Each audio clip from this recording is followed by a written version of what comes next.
Hello my dear students, मैं प्रशांत मिश्रा, आपका physical education teacher, आपकी अपनी क्लास फिजिकल एजुकेशन क्लास में आपको स्वागत करता हूं। हम लोग पढ़ रहे थे unit 6 physical activity and leadership training.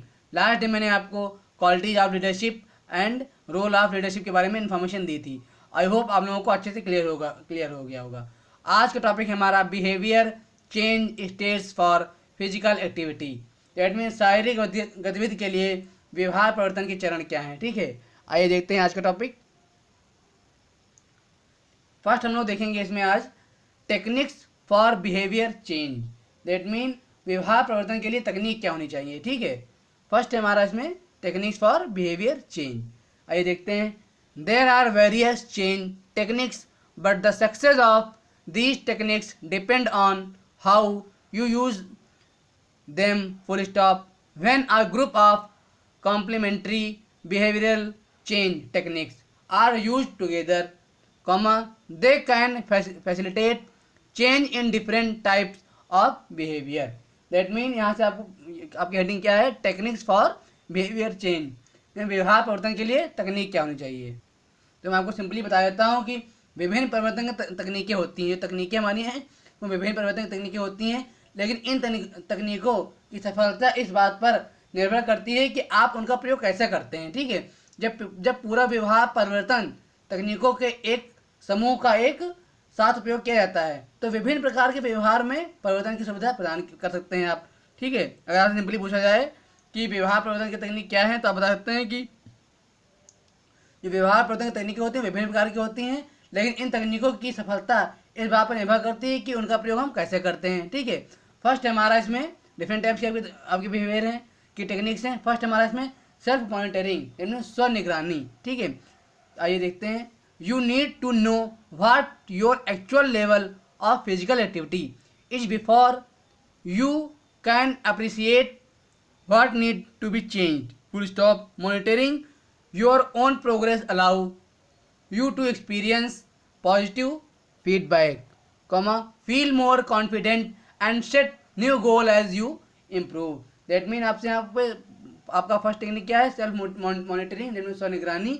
और यह आपको जानने की आवश्यकता होती है, इसमें आपको यह जानने की आवश्यकता होती है कि आपकी शारीरिक गतिविधि जो कि फिजिकल एक्टिविटी है वह वास्तविक में उसका स्तर क्या है। ठीक है, उसका स्तर क्या है, और इससे पहले कि आप सराहना कर सकें कि क्या बदलना है। ठीक है, पर स्वयं की प्रगति की निगरानी आपको सकारात्मक प्रतिक्रिया का अनुभव करवा देती है और अधिक आत्मविश्वास जो हमारा जो मोटिवेशन होता है उसको महसूस करने के लिए नए लक्ष्यों नए न्यू एम को निर्धारित करने की अनुमति देती है, और जिसे आप सुधार सकते हैं। ठीक है, आज सिंपली पूछा जाएगा कि सेल्फ मॉनिटरिंग क्या है, स्व निगरानी क्या है, तो आप बता सकते हैं कि स्व निगरानी वह होती है जो हमारी खुद की हमारी सेल्फ फिजिकल एक्टिविटी को सुधार करने के लिए हेल्प करती है। ठीक है, कि हम अपने खुद के बारे में देखते हैं, अपने खुद के अंदर देखते हैं कि हमारे अंदर क्या कमी या नहीं है, उसको हम सुधार सकते हैं। ठीक है, और वो हमको मोटिवेट करती है कि हम किसी भी वर्क को बहुत ही अच्छे से कंप्लीट कर सकते हैं, किसी भी गोल को। ठीक है, और इसमें और भी हेडिंग है। फर्स्ट सेकंड आपकी गोल सेटिंग,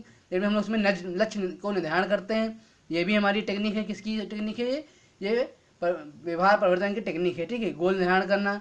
ठीक है, नेक्स्ट हमारा करेक्टिव फीडबैक, जिसमें सुधारात्मक प्रतिक्रिया हम दे सकते हैं। ठीक है, लास्ट इसमें हमारा है बूस्टिंग परफॉर्मेंस, जिसमें प्रदर्शन को बढ़ावा देते हैं। ठीक है, नेक्स्ट हमारा आज की हेडिंग है, जो हमारी मेन हेडिंग आज की behaviour change stage for physical activity. That mean शारीरिक गतिविधि के लिए व्यवहार परिवर्तन के चरण क्या है। ठीक है, ये हमारी मेन हेडिंग है आज की। ठीक है, तो आइए देखते हैं। The 5 stage behaviour change must be followed by individual in order to attain be desired behavioural change.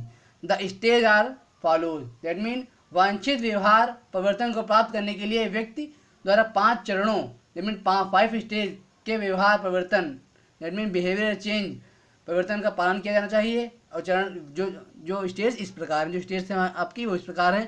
First आपकी है प्री कॉन्टेम्पलेशन, दैट मीन पूर्व चिंतन। ठीक है, इसमें देखते हैं हम लोग, this is the first stage of behaviour change.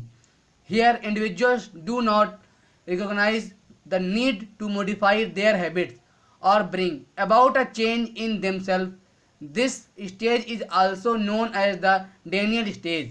As the individuals in this stage deny having any issues in their executing life style. That mean यह व्यवहार परिवर्तन का पहला चरण है और यहाँ व्यक्ति अपनी आदतों को संशोधित करने या खुद में बदलाव लाने की आवश्यकता को नहीं पहचानते हैं। इस स्टेज को डेनियल स्टेज के रूप में जाना जाता है क्योंकि इस स्टेज के व्यक्ति अपनी मौजूदा जीवन शैली में किसी भी मुद्दे से इनकार नहीं करते हैं, ठीक है, या इनकार करते हैं, ठीक है। नेक्स्ट हमारी हेडिंग इसमें है कॉन्टिप्लेशन। दैट मीन वहाँ पे आपका था प्री कॉन्टिप्लेशन, यहाँ पे आपका ऑनली कॉन्टिप्लेशन। दैट मीन वहाँ पे आपका था पूर्व चिंतन और यहाँ पे आपका अर्थ है सामंजस्य, ठीक है। तो हमारी इसमें क्या है, इसमें हमारा है during this stage individuals weigh the cost effort time and effectiveness of modifying their lifestyle. That mean इस अवस्था के दौरान व्यक्ति अपनी जीवन शैली को संशोधित करने की लागत, प्रयास, समय और प्रभावशीलता का वजन करता है, ठीक है। ये आपका क्वांटिफिकेशन हो गया, रिलेशन हो गया, सॉरी। थर्ड हमारी हेडिंग में प्लानिंग। प्लानिंग मतलब सभी को पता है योजना होती है, ठीक है। इसमें आपका क्या है, in this stage people decide to get rid of their negative and oblique unhealthy habits और likes. They even set deadlines for themselves in order to bring out the positive changes in their lifestyle. That mean इस अवस्था में लोग अपनी नकारात्मक या अस्वस्थ आदतों या पसंद से छुटकारा पाने का निर्णय लेते हैं, यहाँ तक कि वे अपनी जीवन शैली में सकारात्मक बदलाव लाने के लिए खुद के लिए समय सीमा तय करते हैं। यह क्या है, यह प्लानिंग होती है। और नेक्स्ट हेडिंग फोर्थ हमारी इसमें है एक्टिव। एक्टिव मतलब होता है सक्रिय होना, सभी को पता है एक्टिव मतलब क्या होता है, आपको सक्रिय होना। इसमें क्या है, in this stage a positive change in the life styles of individuals can be seen in the form of eating healthier or exercising. The only risk in this stage is that there is a chance of ripples. That means इस अवस्था में व्यक्तियों की जीवन शैली में सकारात्मक परिवर्तन को स्वस्थ खाने या व्यायाम के रूप में देखा जा सकता है। इस चरण में एकमात्र जोखिम यह है कि यह रिलेप्स का एक मौका होती है, ठीक है। लास्ट हेडिंग इसमें हमारी है मेंटेनेंस। दैट मीन्स रख रखाव। This is the final stage of behaviour change where a successful and sustained lifestyle modification has taken place, full stop. If an individual is practicing healthy eating habits and a fitness regime, then he or she is in the maintenance stage. That means रखरखाव में क्या होता है, यह व्यवहार परिवर्तन का अंतिम चरण होता है जहां एक सफल और निरंतर जीवन शैली संशोधन हुआ है। यदि कोई व्यक्ति स्वस्थ खाने की आदतें और एक फिटनेस आसन का अभ्यास कर रहा है, फिर वह रखरखाव के लिए के चरण में आता है, ठीक है। ये थे आपके behaviour changes stage for physical activity, जिनमें शारीरिक गतिविधि के लिए व्यवहार परिवर्तन के चरण। यह वो कंप्लीट हो गया टॉपिक। इसमें मैंने क्वेश्चन दे दिए हैं। Briefly explain the techniques for behaviour change. That mean व्यवहार परिवर्तन के लिए तकनीकों की संक्षिप्त व्याख्या करनी है आपको। नेक्स्ट आपका what do you mean by self monitoring, so निगरानी से आपका क्या अभिप्राय है। और लास्ट क्वेश्चन आपका है describe any 3 stage for behaviour change for physical activity. That mean शारीरिक गतिविधि के लिए व्यवहार परिवर्तन के किसी भी 3 चरणों का आपको वर्णन करना है, ठीक है। अगर आपको किसी भी पॉइंट में कोई भी डाउट हो तो आप मुझसे क्लियर कर लीजिएगा, ठीक है। Thank you.